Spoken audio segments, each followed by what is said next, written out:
মাগরিবের ফরজ নামাজের পরে একটি দোয়া পড়ুন এবং ফলাফল নিজ চোখে দেখুন।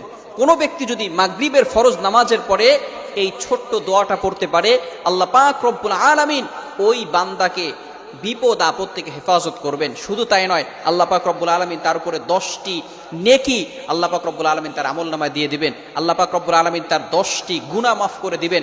আল্লাহ পাক রব্বুল আলামিন তার 10টি মর্যাদা বুলন্দ করে দিবেন।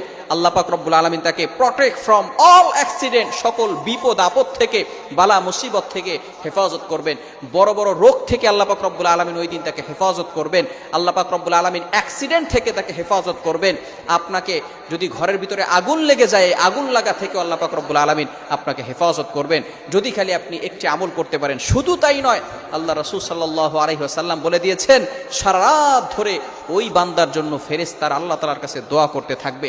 শুধু তাই নয়, 4 জন গোলাম আজাদ